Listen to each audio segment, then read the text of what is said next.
अगर आप कभी बद्रीनाथ के दर्शन करने जाएं हिमालय में, तो वहां के साधु ब्राह्मण आचार्यों से पूछना, वहां किसी सुधी और जागरूक किसी व्यक्ति से पूछना कि भगवान कृष्ण ने कितने साल यहां बिताए हैं।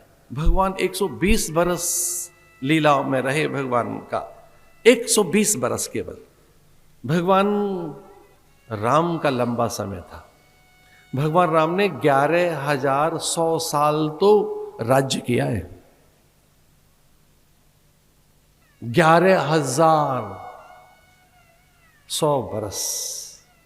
दशरथ ने 10,000 वर्ष राज्य किया था। दशरथ का राज्य 10,000 वर्ष का था। राम ने और 1,100 वर्ष।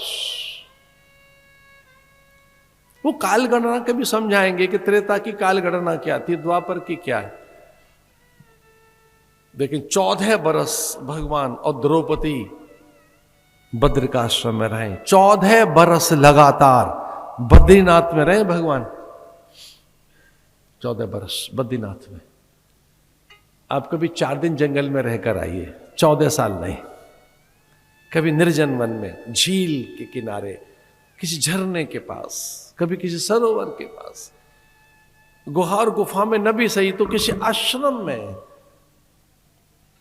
मेरा आपसे निवेदन है, कभी कभी वर्ष में 2-4 बार आश्रम में आके रहो महात्माओं के पास। हल्के हो जाओगे, सहज हो जाओगे, अवसाद चला जाएगा, निर्द्वंद हो जाओगे, निश्चिंत हो जाओगे, जीवन निरापद अनुभव करोगे। जीवन में अपनी निरापदता है। केवलम ज्ञान मूर्ति, साधु ज्ञान मूर्ति होता है। साधु एक प्रकाश होता है और वहां अंधेरा रह नहीं सकता। अरे छोटे से दिए के पास भी अंधेरा भाग जाता है। चलेंगे हम तो वो जंगल में निकल गए थे परीक्षित को राज्य सौंपकर। परीक्षित ने अश्वमेध यज्ञ किए, राज्य संभाला।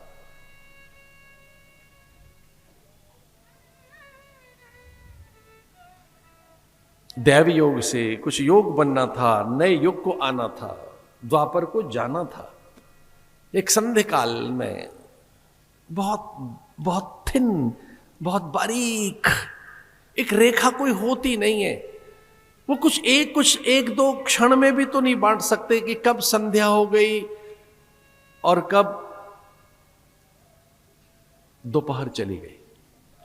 आपने देखा सूर्य के डूबने के साथ कुछ पल के अंदर ही अंधकार आने लगता है। भोर में कैसे प्रभात के समय उषा प्रत्युषा पैदा होती। सूर्य के आगमन के पूर्व किस प्रकार से पौ फट जाती है, कैसे प्रकाश अपने आगमन की सूचना देने लगता है, वैसे ही पंछी जैसे चहचहाने लगते हैं, वैसे ही हमारे मन को भी आहट लगने लगती है। वैसे ही जैसे ब्रह्म मुहूर्त में कुमुदनी खिलने लगेगी, पंछी चहचहाने लगेंगे, वो कलरव करने लगते हैं हंस।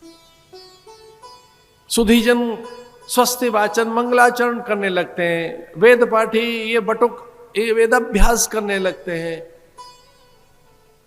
मुझे तो आज ही पता लगा, हमारे बटुक ये जो बैठे हैं ब्रह्मचारी हमारे सामने, आज ही पता लगा ये ब्रह्म मुहूर्त में जगकर वेद का अभ्यास करते हैं।